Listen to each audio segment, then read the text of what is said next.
Namaste friends, let us study the chapter Units and Measurements from 11th Physics as per Maharashtra Board. First of all, let us understand the meaning of measurement.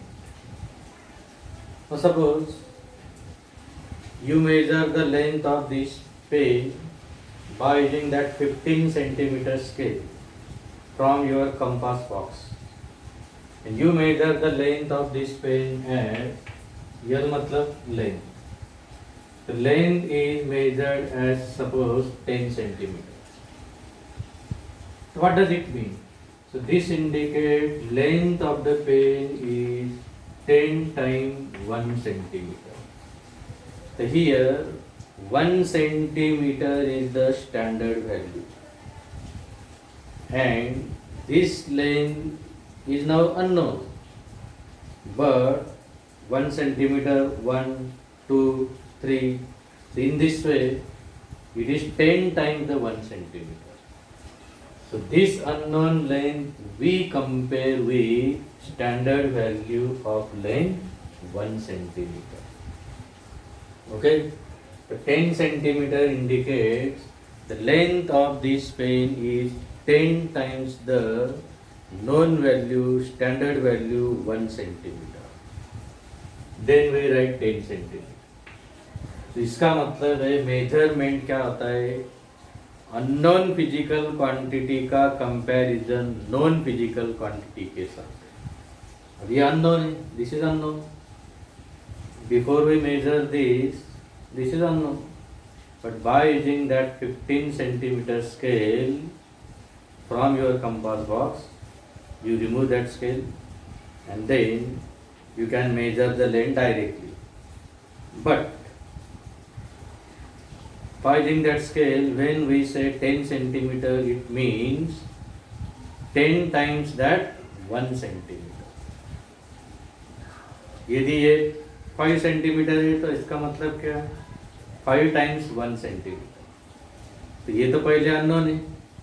Known आपके पास क्या है? Standard value क्या है? तो 1 centimetre. तो 1 centimetre 1, 1 centimetre 2, ऐसे करते करते कितने आ रहे हैं? 10 टाइम्स आ रहे हैं. तो हेंस मेजरमेंट क्या होता है? फिर comparison of unknown physical quantity with non physical quantity. तो मान लो इसका मास कुछ आ रहा है, mass 10 gram. तो दिस इंडिकेट 10 इंटू 1 ग्राम. कुछ भी हो सकता है, मान लेते हैं कुछ 15 ग्राम. तो ये भी क्या इंडिकेट कर रहा है? 15 multiplied by 1 gram. Mass of this is 15 times standard value of mass 1 ग्राम. जो फिक्स स्टैंडर्ड वैल्यू है उसके कितने टाइम्स आ रहा है? 15 टाइम्स. यदि हम 10 ग्राम बोल रहे थे उसके कितने टाइम्स आ रहा है? 10 टाइम्स आ रहा है. When we say that this is having mass 15 gram, that means the known value, standard value 1 gram, in comparison with that it is 15 times. Okay, so 1 gram 1, 1 gram 2, 1 gram 3. In this way we get 15 times that 1 gram. तो इसका मतलब क्या हो रहा है? तो fix value क्या है? नॉन वैल्यू क्या है? 1 ग्राम. तो उसके साथ हम इसका कंपैरिजन कर रहे हैं.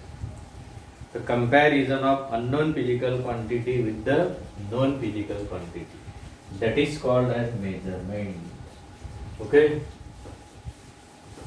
तो बहुत सारे अभी स्टूडेंट्स को एक प्रॉब्लम होती है, उनको फिजिकल क्वांटिटी समझते हैं. फिजिकल क्वांटिटी क्या होता है? तो what is the meaning of physical quantity? Physical quantity means the property which can be measured, something which can be measured. जो हम मेजर कर सकते, नंबर में एक्सप्रेस कर सकते, वो क्वांटिटी. जैसे लेंथ ऑफ दिस हम नंबर में बोल सकते हैं 2 centimetre, 3 centimetre, whatever may be. We can express in number. Mass of this can be express in number. Temperature of our body 37 degrees Celsius, 38 degrees Celsius, whatever may be. Something which can be expressed in number, which can be measured. जो हम major कर सकते हैं वो physical quantity, physics में आ रही है इसलिए फिजिकल क्वांटिटी। तो physical quantity is the property of body, property of substance, property of system which can be measured. The property which can be measured, that is called physical quantity. Okay? तो इतना याद रखो, physics में जो भी हम major कर सकते हैं वो होती है फिजिकल क्वांटिटी। तो मेजरमेंट की डेफिनेशन क्या बन रही थी? The comparison of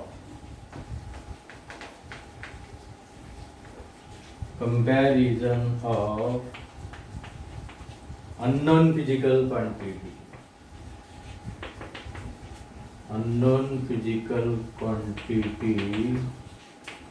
with known physical quantity,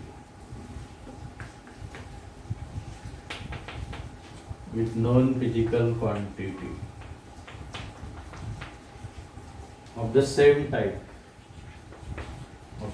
type बोले या same kind बोले, of the same kind is called as measurement। तो इसे हम बोलते हैं measurement। The comparison of known physical quantity with the unknown physical quantity। unknown का comparison किसके साथ कर रहे हैं हम? known के साथ कर रहे हैं, ठीक है? you know,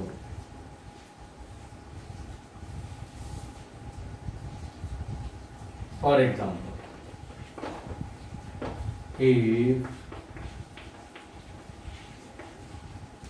length of a pen is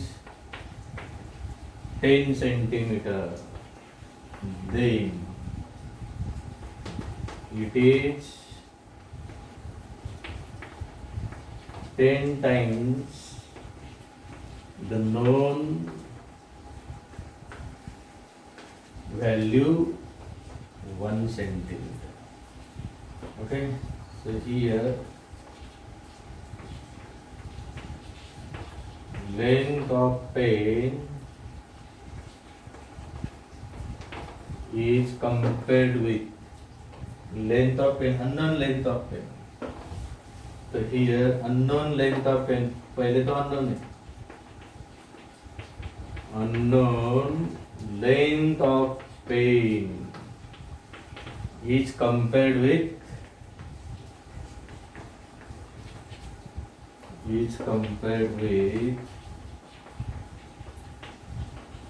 known value of length 1 centimeter इसके साथ। okay, so in this way here is a comparison of unknown physical quantity, इसकी लेंथ फिलहाल unknown है, लेकिन नॉन वैल्यू जो अपने पास स्टैंडर्ड वैल्यू 1 सेंटीमीटर, उसके साथ हम कंपैरिजन कर रहे हैं। So this is the measurement. तो ये बन गया measurement. Now let us discuss what actually is the unit. As we discuss earlier, when we say that length of the chalk is 5 centimeter, so it is clear that 5 times standard value 1 centimeter. So this standard value 1 centimeter is the unit, ये unit है। So when we say that mass of this chalk is मान लो 6 gram, so this is 6 times 1 gram, so 1 gram standard value। When we say that temperature of an object, अब किसी object का मान लो human body का, human body का temperature 37 degree Celsius, so this is 37 times 1 degree Celsius. तो standard value is 1 degree Celsius. तो ये जो standard value we can use for the measurement, that is the unit. Then after we will discuss the systems of unit. But first of all, let us understand the meaning of units and the requirements of good unit. तो unit क्या होता है? Measurement के लिए किसी भी quantity को major करना है, जो फिक्स वैल्यू, जो स्टैंडर्ड वैल्यू साइंटिस्ट लोगों ने डिज़ाइन की है, साइंटिफिकली डिज़ाइन वैल्यू है, उससे फिर हम बोलते हैं यूनिट। आप खुद का भी यूनिट बना सकते हैं। अब जैसे ये मान लो, ये आपने इतना स्टैंडर्ड वैल्यू कंसिडर कर, तो इससे 10 टाइम्स 5 टाइम्स उसे आप खुद का नाम दे सकते हैं। ये पर्टिकुलर डिस्टेंस को आपने आपका खुद का नाम दिया, महेश, दिनेश, पटेल में, तो भी यूनिट बन जाएगा। लेकिन गुड यूनिट वही होता है जो कुछ कंडीशन सेटिस्फाई करता है ऑल ओवर द वर्ल्ड। यदि उसे कोई एक्सेप्ट नहीं कर रहा है तो it will not be the good unit. तो there are some requirements of the good unit. पहले डेफिनेशन समझ गए। डेफिनेशन क्या है? द रेफरेंस स्टैंडर्ड, ये जो स्टैंडर्ड फिक्स चलिए दिख रहे हैं ना, इधर 1 centimetre, here is a 1 gram, here is a 1 degree Celsius. The reference standard, reference मतलब हम रेफर कर रहे हैं, यूज कर रहे हैं as a reference purpose. The reference standard use for the measurement of physical quantity is called as unit. तो unit की डेफिनेशन क्या है?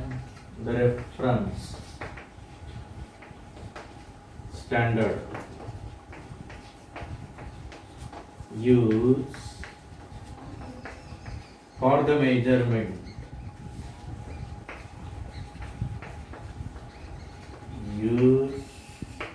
measurement of the physical quantity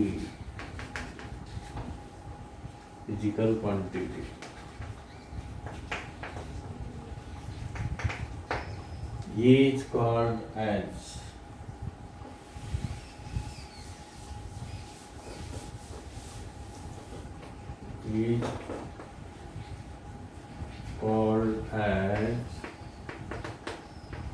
unit of that physical quantity. Unit of that physical quantity. जैसे for example अभी just हमने study किया, length का unit 1 centimetre, मास का ग्राम, ग्राम मतलब 1 ग्राम। लेंथ के लिए एक्चुअली ऐसा यूनिट मीटर है। तो सिस्टम बाद में डिस्कस करने वाले हैं, लेकिन जो भी स्टैंडर्ड वैल्यू हम यूज कर रहे हैं मेजरमेंट के लिए, वो होता है यूनिट। अब जैसे किसी का वेट है, किसी एक पर्सन का वेट मान लो 70 किलोग्राम है, मतलब 70 किलोग्राम वेट, तो 1 किलोग्राम है स्टैंडर्ड वैल्यू। ऐसे जो स्टैंडर्ड वैल्यू यूज करते हैं मेजरमेंट के लिए, वो होता है यूनिट। इसलिए लिखा है the reference standard use for the measurement of physical quantity is called as unit of that quantity. अब रिक्वायरमेंट्स ऑफ गुड यूनिट, कुछ कंडीशंस है, if that conditions are satisfied then unit is good unit. Requirements of good unit. First, it should be, it मतलब कौन? Unit. it should be easily available। जैसे आपके पास जो 15 centimetre की scale है, वो आप किसी भी शॉप से डायरेक्टली जाके परचेस कर सकते हो, इजीली अवेलेबल है। लेकिन मान लो एक ही शॉप पे आपको अवेलेबल हो रही है, तो सभी फिर उस शॉप पे गर्दी करने वाले, भीड़ करने वाले, तो ये इम्पॉसिबल होगा हर एक को सप्लाई करना। तो इसीलिए यदि वो इजीली अवेलेबल नहीं है, it is not good unit. So it should be easily available, then and then we can say it will be a good unit, otherwise not. The unit should be easily available. It should be universally accepted. और पूरे word ने यदि उसे accept कर लिया तभी वो good unit है। आपने यूनिट बना दिया और आपके अलावा किसी को नहीं समझ रहा है, कोई उसे एक्सेप्ट नहीं कर रहा है, तो that will not B good unit. तो गुड यूनिट वही होता है जो पूरे यूनिवर्स में एक्सेप्ट होना चाहिए। It should B universally accepted. It should B universally accepted. तो पूरे वर्ल्ड ने, ऑल ओवर द वर्ल्ड जितने भी साइंटिस्ट है उन लोगों ने उसे एक्सेप्ट करना चाहिए। Third number, it should be easily reproducible, easily reproducible। अब easily reproducible मतलब क्या? अब यदि उस यूनिट का डुप्लीकेट किसी भी लैबोरेटरी में पॉसिबल नहीं हो रहा है, it will not B good unit. उसका डुप्लीकेट किसी भी लैबोरेटरी में बनते आना चाहिए। उससे क्या होगा, सभी को इजीली अवेलेबल होगा। तो इजीली रिप्रोड्यूसेबल है तो इजीली अवेलेबल होगा। उसका डुप्लीकेट किसी भी लैबोरेटरी में बनना चाहिए, तभी वो गुड यूनिट कहलाता है, अदरवाइज नॉट। तो समझ गए? It should be easily reproducible means the duplicate of that unit can be reproduce in any laboratory of the world, then it is easily available. It should be easily reproducible, that is, it is easy to copy that unit, that is, it is easy to copy that unit in any laboratory,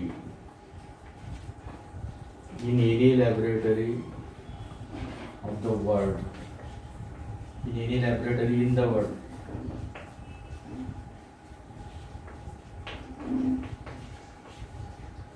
तो इस दुनिया में किसी भी laboratory में उसका duplicate यदि बनते आ रहा है तो हम सभी को उसे इजीली सप्लाई कर सकते हैं। तो then and then it will be good unit, otherwise not. Fourth condition है, इट शुड बी इनवेरिएबल। ये एक इंपॉर्टेंट कंडीशन है, रिक्वायरमेंट है। It should be invariable.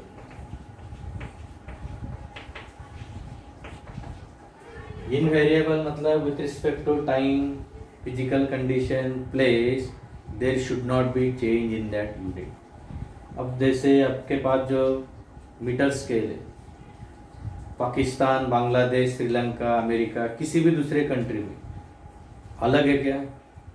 जो 15 सेंटीमीटर फिक्स लेंथ है वो हर एक कंट्री में सेम है? या फिर आपके पास आप जो भी है इंस्ट्रूमेंट वो दूसरे कंट्री में लेके जाते हैं, उसमें कोई चेंज नहीं होता। तो with respect to place, with respect to physical condition, जैसे समर डेज है, रेनी सीजन है, सीजन चेंज होने से उसमें चेंज नहीं होना चाहिए। यदि हो रहा है तो गुड यूनिट नहीं है। तो गुड यूनिट वही है, किसी भी आप कंट्री में जाते हैं तो वो स्टैंडर्ड वैल्यू उसकी फिक्स रहती है।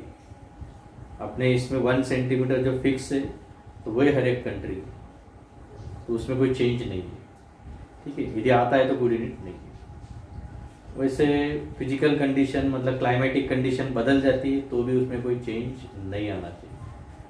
विथ रिस्पेक्ट टू टाइम मतलब आज 1 सेंटीमीटर अलग लेंथ है तो कल अलग है, ऐसा भी नहीं होना चाहिए। So with respect to time, place, physical condition, there should not be any change in that unit. Then and then it is considered to be good unit, otherwise not। तो 3 मार्क्स के लिए यदि क्वेश्चन बनता है, define unit and state the requirements of good unit. तो definition 1 mark के लिए और जो रिक्वायरमेंट्स है 2 मार्क्स के लिए। तो 2 मार्क्स के लिए 4 रिक्वायरमेंट सफिशिएंट है।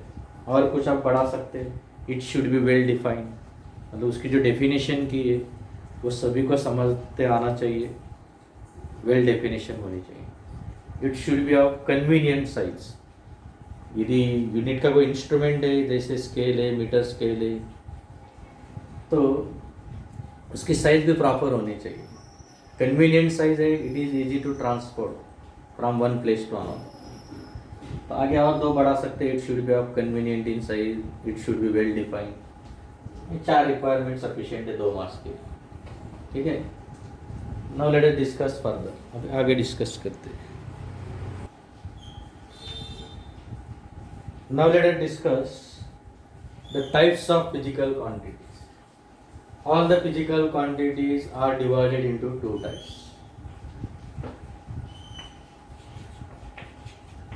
Types of physical quantity. तो पहले आप क्वांटिटी समझ रहे क्या? फिजिकल क्वांटिटी क्या? क्वांटिटी मतलब इसका नाम जो है उसी में उसका मीनिंग, जो हम मेजर कर सकते हैं उसे क्वांटिटी बोलते हैं। जो नंबर में मेजर कर सकते हैं, जैसे आपकी हाइट है, वेट है, कुछ हाइट 6 फीट 5.5 फीट जो भी है, हम मेजर कर रहे, नंबर में एक्सप्रेस कर रहे, तो वो क्या बन गई? क्वांटिटी। अपना वेट 70 kg 80 kg जो भी है, हम मेजर कर रहे हैं मतलब वो क्वांटिटी है। तो anything which can be measure, any concept, any terminology in physics, if we measure that it is said to be quantity. The property which can be measure that is called quantity. तो जब हम major कर सकते हैं वो है quantity. Physics में आ रहा है इसलिए फिजिकल क्वांटिटी। अब बहुत सारे स्टूडेंट को फिजिक्स का मीनिंग नहीं समझता। फिजिक्स होता क्या है? फिजिक्स जो वर्ड है यहां से डेवलप हुआ है, फ्यूसिस से। फ्यूसिस इज द ग्रीक वर्ड, ये ग्रीक वर्ड है। तो इसका एक्चुअल मीनिंग होता है नेचर। तो नेचर, फ्यूसिस का मीनिंग है नेचर। तो फ्यूसिस में थोड़ा चेंज होते होते वर्ड बन गया फिजिक्स। तो हम बोलेंगे नेचर का मतलब डिफाइन कैसे करेंगे? The science of nature that is physics. थोड़ा ब्रॉडली किस तरह से?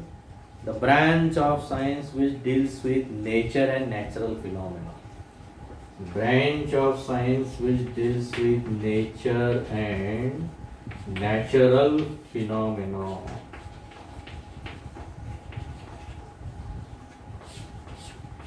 फिनोमेना और एक ऐसा वर्ड है, ये सिंगुलर ये प्लूरल।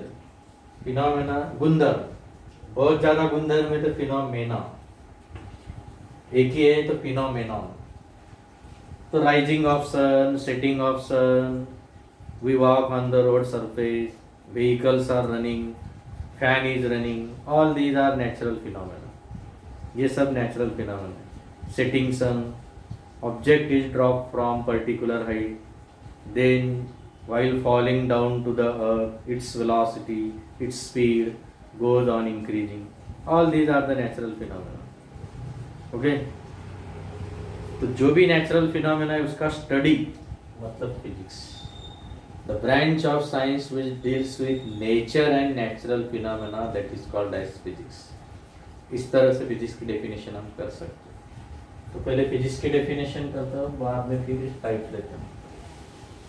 वैसे तो एग्जाम में फिजिक्स की डेफिनेशन आपको नहीं आने वाली, लेकिन तो भी एक बार सुन लो फिजिक्स की डेफिनेशन क्या बना सकते हैं हम।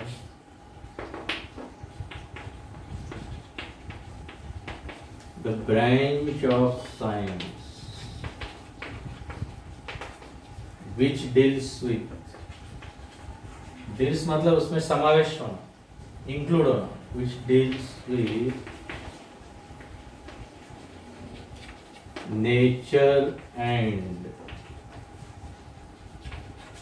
natural phenomena. Nature and natural phenomena.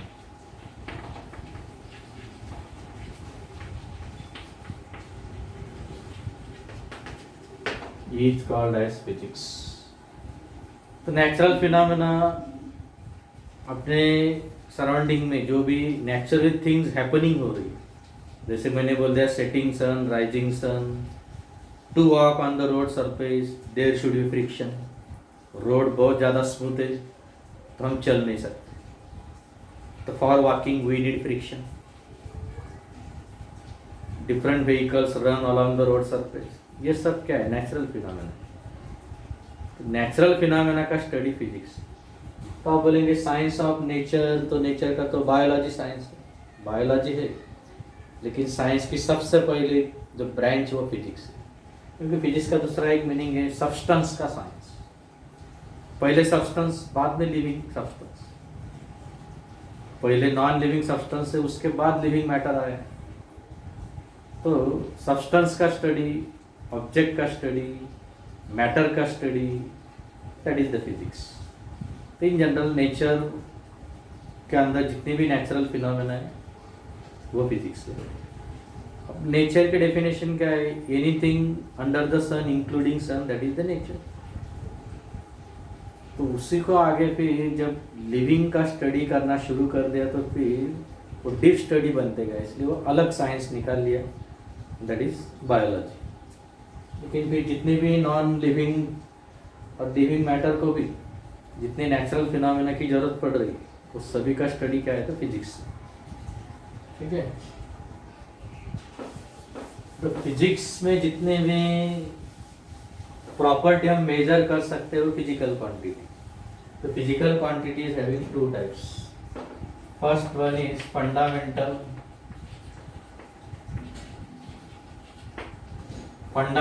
Physical quantity. Fundamental physical quantities. अब दूसरा टाइप है derived physical quantity।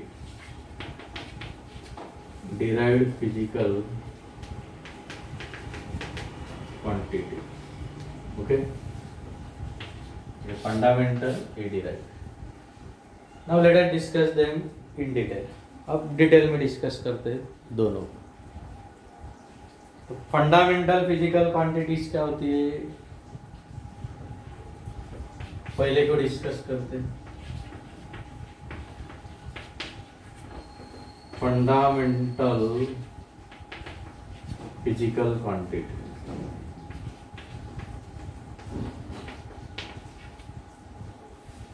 कुछ एग्जांपल्स देते हैं तब समझ जाएगा। Length, mass, time, temperature,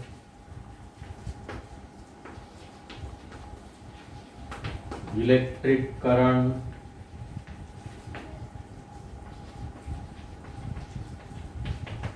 amount of substance,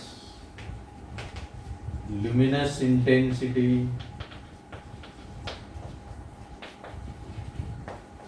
in 7 quantities को फंडामेंटल होता है। 1 2 3 4 5 6, इन 7 क्वांटिटीज को फंडामेंटल होता है। फंडामेंटल मतलब पता क्या? इन सबको मेजर करने के लिए किसी दूसरे की जरूरत नहीं है। Those physical quantities which do not depend upon any other quantity for their measurement, अपने मेजरमेंट के लिए दूसरे के ऊपर डिपेंड नहीं है तो फंडामेंटल क्वांटिटी। जैसे in order to measure length of this pen, अब इसकी लेंथ मेजर करना है directly by using scale, we can measure the length. इसका मास मेजर करना है directly, we can measure the mass by balance. बाकी quantities की जरूरत नहीं पड़ती। लेंथ मेजर करने के लिए बाकी क्वांटिटी की जरूरत नहीं। मास मेजर करने के लिए उसका टेम्परेचर कौन से टाइम में मेजर करना है इसकी कोई जरूरत नहीं। All these quantities do not depend upon any other quantity for the measurement। अपने मेजरमेंट के लिए दूसरे के ऊपर डिपेंड नहीं है तो फंडामेंटल। यदि डिपेंड है तो डिराइव्ड। डिराइव्ड का मीनिंग होता है ऑब्टेन, दूसरे से ऑब्टेन करना। जैसे देखो स्पीड पता है आपको, स्पीड की फॉर्मूला क्या है? स्पीड का डिस्टेंस, DIST मतलब डिस्टेंस समझ लो।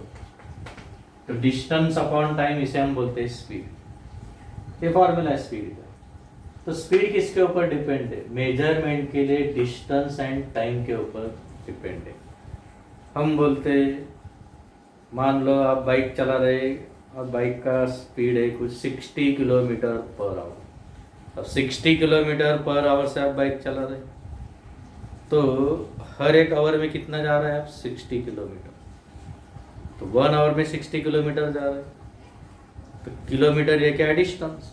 आवर क्या है? टाइम। तो टाइम एंड डिस्टेंस दोनों की हेल्प ले रहे हम किसे मेजर करने के लिए? स्पीड। इन दोनों की जरूरत पड़ रही डिस्टेंस मतलब यहाँ से कोण है, डिस्टेंस मतलब लेंथ है। तो डिस्टेंस का मतलब क्या है, लेंथ है। लेंथ एंड टाइम इन दोनों की जरूरत पड़ रही है स्पीड मेजर करने के लिए। तो इसीलिए स्पीड क्या है, फिर स्पीड डिराइव्ड क्वांटिटी। लेकिन इसमें लेंथ एंड टाइम ये दोनों सेपरेट सेपरेट कंसीडर करते हैं तो क्या है, फंडामेंटल। तो ये जो 7 क्वांटिटीज है अपने मेजरमेंट के लिए किसी दूसरे के ऊपर डिपेंड नहीं है, इसलिए इनको बोलते हैं फंडामेंटल।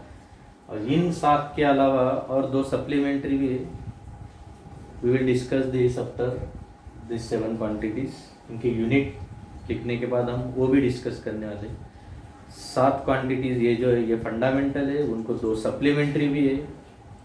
और बाकी फिर इन 9 के अलावा, 9 कौन से, ये 7 और 2 सप्लीमेंट्री जो है plane angle, solid angle, we will discuss later on. उसको अभी थोड़ी देर में हम डिस्कस करने वाले। तो ऐसे 9 के अलावा जितने भी फिजिक्स में क्वांटिटी है, आप बोलेंगे कितने हैं, उनको हम काउंट नहीं कर सकते। Large number of quantities are there. Day by day new and newer inventions are in the physics. Physics में हर एक नए नए इन्वेंशन होते हैं, तो नए नए फिजिकल क्वांटिटीज आते हैं। लेकिन ये 9 के अलावा जितनी भी फिजिकल क्वांटिटीज है, all that quantities depend on other quantities for their measurements, इसलिए उनको डिराइव्ड बोलते हैं। तो फंडामेंटल समझ गए, those physical quantities which do not depend upon any other quantity for their measurement. Derived क्या होते हैं, those physical quantities which depend upon one or more physical quantity for the measurement, वो derive होती है। तो derive का meaning होता है ऑब्टेन, किसी दूसरे से निकालना, किसी दूसरे से ऑब्टेन करना। ठीक है, तो let us right first definition of derived physical quantity. तो पहले सॉरी फंडामेंटल की डेफिनेशन लिखते हैं और फंडामेंटल की लिस्ट भी लिखते हैं। तो फंडामेंटल फिजिकल क्वांटिटी की definition,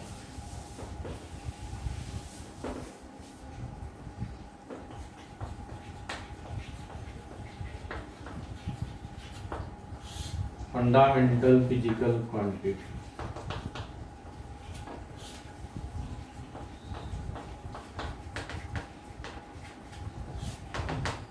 the physical quantity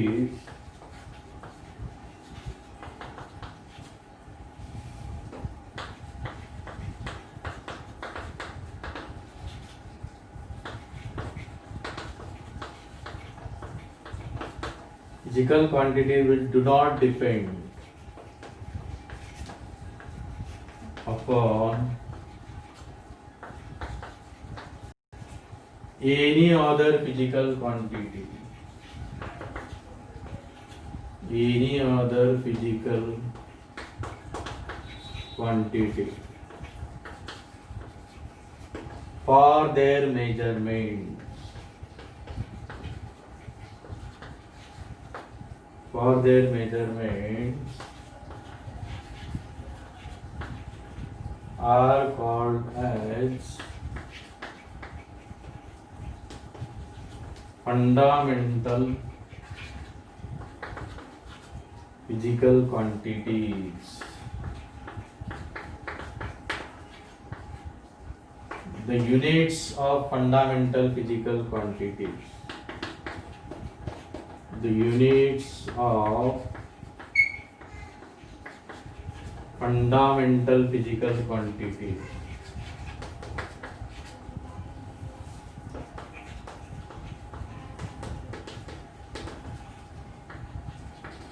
are called as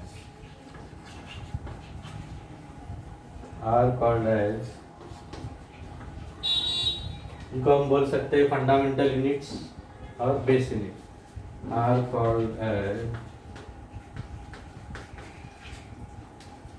fundamental units और बेस मतलब बेसिक, बेस यूनिट्स। तो ये बन गई डेफिनेशन फंडामेंटल फिजिकल क्वांटिटीज की और ये इसके यूनिट्स की।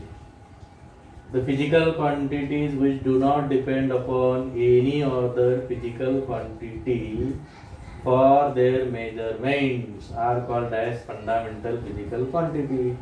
The units of fundamental physical quantities are called as fundamental units or base units or fundamental units, or you can say basic units. इस तरह से बोल सकते हैं. Now let us see this chart. So these are the 7 fundamental physical quantities. Mass, length, mass का SI unit kilogram. SI unit S मतलब system, I मतलब unit. जो इंटरनेशनल सिस्टम है यूनिट की, इंटरनेशनली एक्सेप्टेड, तो उस सिस्टम के अंदर ये यूनिट्स है. और इसके बाद हम सिस्टम ऑफ यूनिट्स भी स्टडी करने वाले हैं. और थोड़ी सी आपका आइडिया है, इन 9th standard, in 10th standard you studied about SI units, उनके सिंबल. तो मास का यूनिट होता है किलोग्राम, सिंबल है केजी. लेंथ का यूनिट है मीटर, सिंबल है स्मॉल है. टाइम का यूनिट है सेकंड, सिंबल है स्मॉल एस. टेम्परेचर का ऐसा यूनिट है केल्विन. केल्विन पूरा वर्ड लिखते हैं तो फर्स्ट लेटर स्मॉल ही लिखना है, even if it is the name of scientist. और सिंबल कैपिटल के से इंडिकेट करना. Electric current full name ampere जब लिखते हैं तो ए स्मॉल ही लिखना है. साइंटिस्ट का नाम है, किसी पर्सन का नाम है तो हम फर्स्ट लेटर कैपिटल लिखते हैं. लेकिन यूनिट के लिए कुछ रूल है, कुछ कन्वेंशन है. When we write full name of the unit, first letter should be small even if unit is the name of scientist और not. So there are some rules, we will study the rules in the same chapter. इसी chapter में आगे हम rules to write SI unit स्टडी करने वाले.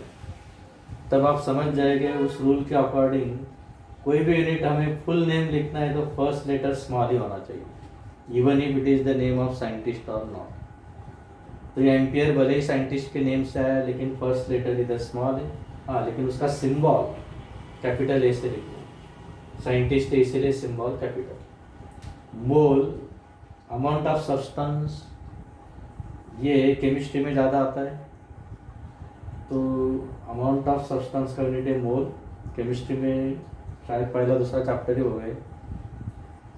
Symbol लिखते हैं तो MOL लिखना है, ये लास्ट वाला ये नहीं लिखना. लिमिनस इंटेंसिटी ये सिलेबस में नहीं है, ये फिजिकल क्वांटिटी आगे हायर स्टडी में आने वाला है. वो क्या होता है, किसी ऑब्जेक्ट के ऊपर, जैसे बोर्ड के ऊपर, इस वॉल के ऊपर लाइट इंसिडेंट हो रही, how much is the brightness. Brightness कितना आ रहा है, कोई एक सरफेस ज़्यादा ब्राइट हो रहा है, कोई दूसरा सरफेस कम ब्राइट हो रहा है. How much is the brightness, that is given by this physical quantity. ये इसका यूनिट है कैंडल. तो all this 7 quantities were name as fundamental. तो इनको फंडामेंटल ऐसा नाम दे दिए. ये मेजरमेंट के लिए किसी दूसरे के ऊपर डिपेंड नहीं. शुरू में 1960 तक ये 3 क्वांटिटीज को फंडामेंटल मानते थे. लेकिन फंडामेंटल क्वांटिटी का यूज करके we should have to give the units for all the quantities. Units of all the quantities can be obtain by using the fundamental units. इनके अलावा जो भी क्वांटिटीज है वो डिराइव्ड है. डिराइव्ड क्वांटिटीज के यूनिट कहाँ से निकाले जाते हैं, फंडामेंटल से. लेकिन पहले 3 फंडामेंटल थी, 3 सफिशिएंट नहीं थी सभी को यूनिट देने के लिए. तो in order to have units for all the quantity, list of fundamental is increased in the year 1960 in the General Conference of Weights and Measure which was held in the city Paris of France. Okay, तो उसके अंदर quantities की list बढ़ा दी. इनको 2 supplementary भी है. So let us consider that supplementary quantities to fundamental. Supplementary physical quantities, supplementary to fundamental.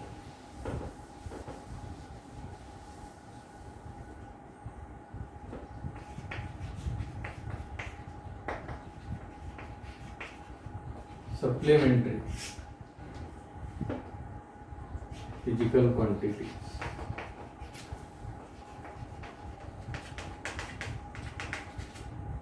Fundamental supplementary, supplementary physical quantity में supplementary to fundamental.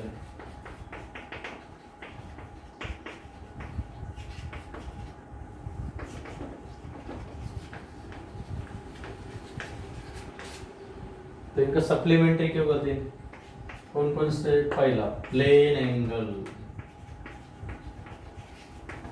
इसका एसआई यूनिट रेडियन, उसका सिंबल आर ए डी, ऐसे radian. Okay, और short में और इस तरह से भी लिख सकते हैं, आर डी रेडियन। तो फिजिकल क्वांटिटी है, ये ऐसा यूनिट है, ये सिंबल है। सेकंड सॉलिड एंगल, इसका सिंबल है स्टेरेडियन, सॉरी फुल नेम है यूनिट का स्टेरेडियन, और ये सार इसका सिंबल। अब क्या होता है प्लेन एंगल? अब जैसे ये एक लाइन है, ये दूसरी लाइन, इन दो लाइन में जो एंगल है वो plane angle. Actual scientific definition किस तरह से देखो, ये circle, this is the circle. अब ये सर्कल की एक आर्क है, this is the arc of circle. मान रहे arc A B, angle subtended by this arc at the centre of circle, मान the centre O, this is the radius, this is also radius. तो angle का formula बनता है plane angle. समझने के लिए बेटर क्या है, दो लाइंस के बीच में जो एंगल है वो प्लेन एंगल। तो plane angle subtended by an arc of circle at its centre, that is the plane angle. उसका फॉर्मूला होता है arc length divided by radius. Arc length ये ए बी, अब मान लो इसकी लेंथ है कुछ यस, आर्क लेंथ मान लो यस, ये आर। लेकिन ध्यान से देखो, अभी लेंथ का यूनिट, ऐसा यूनिट क्या है, मीटर। रेडियस ये भी अपने आप में डिस्टेंस है, ये डिस्टेंस सेंटर से सरकमफेरेंस तक, ये क्या होता है रेडियस। ये भी डिस्टेंस है, मतलब ये भी लेंथ है, ये भी लेंथ। तो लेंथ का यूनिट मीटर, इसका ऐसा यूनिट मीटर, रेडियस का मीटर, मीटर मीटर तो कैंसिल हो रहा है, तो यूनिटलेस बन रहे हैं।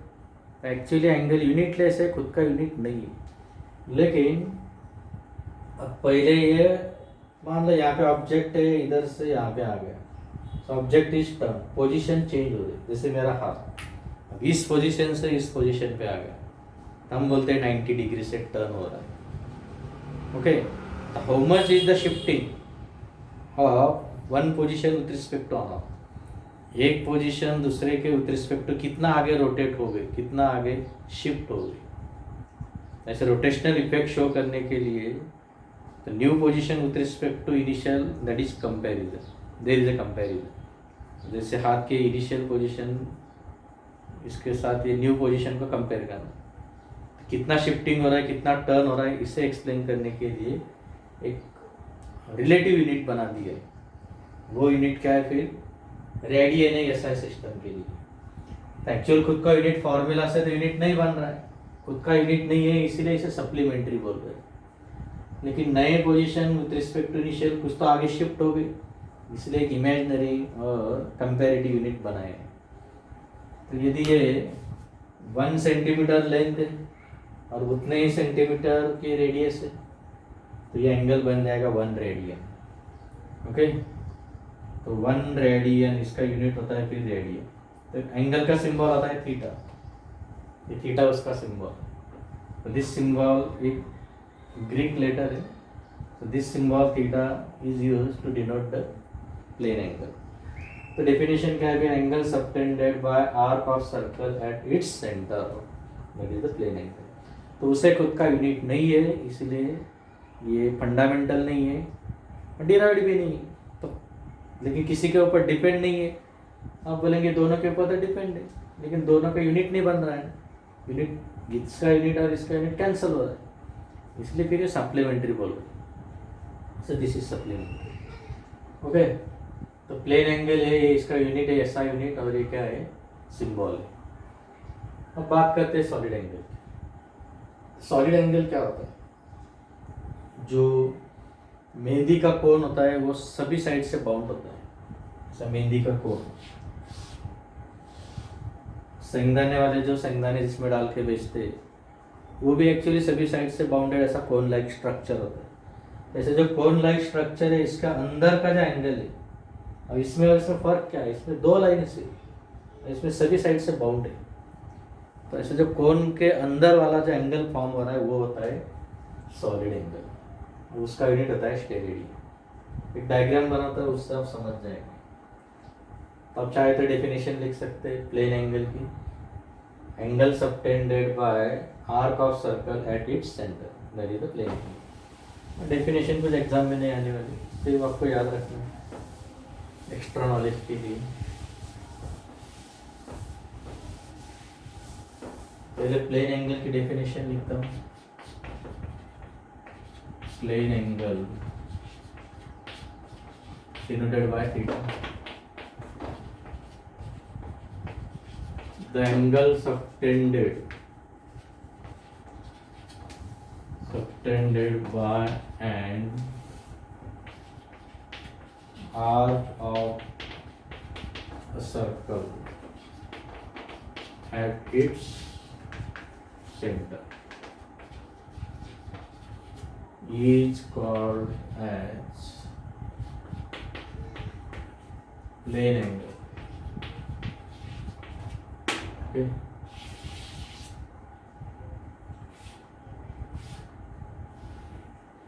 ये आर्क ए बी है, एंगल थीटा है, प्लेन एंगल। ये पूरा ऐसा सर्कल है, सेंटर हो। इसका फॉर्मूला क्या है? Plane angle arc length upon radius.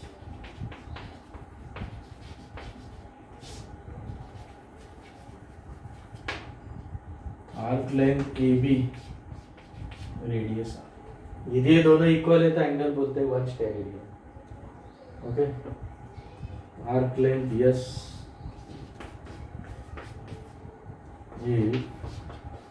Yes equal to R, then theta is 1 radian. उसका सीजीएस यूनिट भी, SI unit is radian.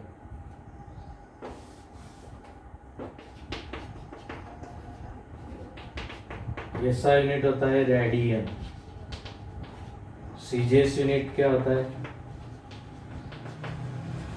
CGS unit होता है डिग्री। सीजीएस यूनिट भी आपको पता है, सी मतलब सेंटीमीटर ग्राम सेकंड, एक सिस्टम यूनिट की।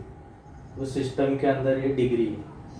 इनका रिलेशन भी आपको पता है शायद, पाई रेडियन। जैसे ये ए से निकल के फिर ए पे आ रहा है, 360 डिग्री बोलते हैं। 360 डिग्री को 2 पाई बोलते हैं। तो pi radian is equal to क्या होता है? Pi radian is equal to 180 degree, is equal to 180 degree. Okay, तो 1 radian equal to 180 upon pi, ये आता है कुछ 57.3 degree. 1 radian equal to degree क्या आता है? तो 57.3 डिग्री। ठीक है, इसकी कोई जरूरत नहीं है, ये इतना याद रखो, पाई रेडियन इक्वल टू 180। ये भी लर्न नहीं है तो ये तो आपको पता है 360 डिग्री को हम 2 पाई बोलते हैं। तो 2 पाई यदि 360 तो पाई क्या है? 180 डिग्री। बस इतना भी याद रखा तो भी जहाँ पे हमें मैथमेटिकली एक प्रॉब्लम सॉल्व करने की ज़रूरत है उस वक्त इतना सफिशिएंट है, इसे कुछ याद रखने की ज़रूरत है। 57.3 ये बेटर है। पाई की वैल्यू आपको पता है 3.14, इसे सॉल्व करके याद है। तो ये प्लेन एंगल है। ठीक है, now solid angle.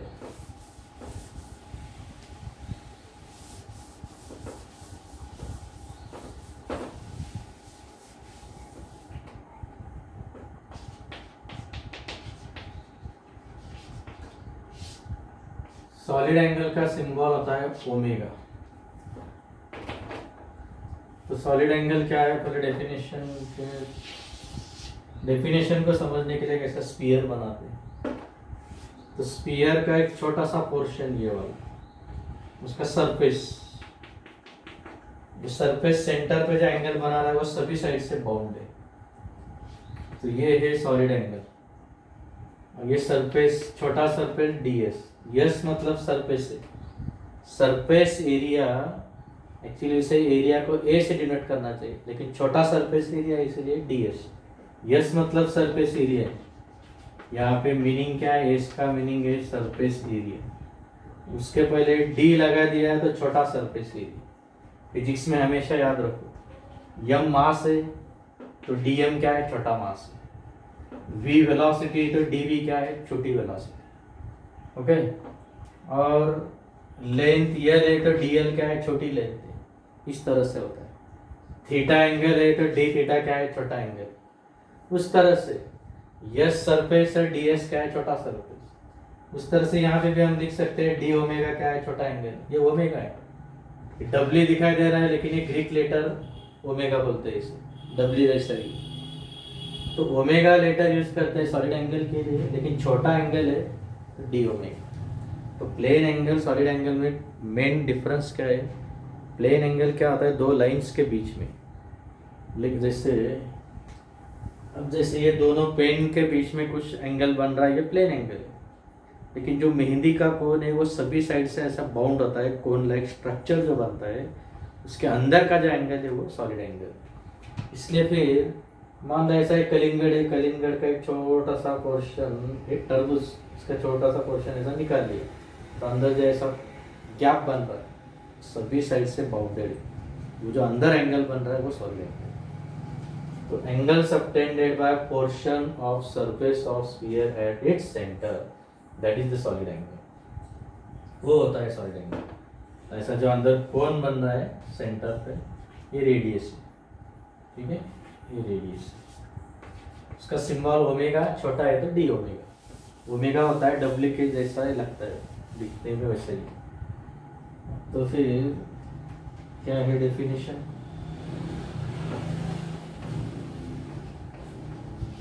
The angle subtended, angle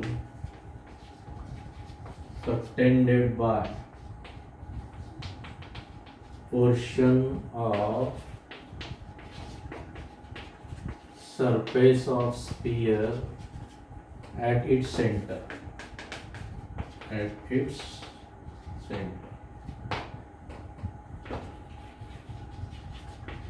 which called as solid angle। तो सॉलिड एंगल का फॉर्मूला सरफेस एरिया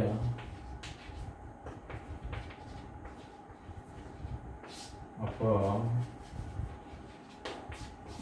रेडियस का स्क्वायर, सरफेस एरिया ds और रेडियस का स्क्वायर r स्क्वायर, ठीक है। इसका सिंबल डी ओमेगा, ऐसा यूनिट होता है हमेशा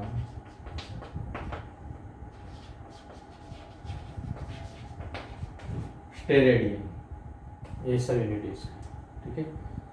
तो ये आगे 12th में फिर से आने वाला है। अब डिराइव्ड क्वांटिटीज, डिराइव्ड क्वांटिटी की definition, the physical quantities which depend upon one और more fundamental physical quantities for their measurements are called as derived. Measurement के लिए दूसरे के ऊपर डिपेंड है तो डिराइव्ड, उनके यूनिट्स को क्या बोलते हैं, डिराइव्ड यूनिट्स।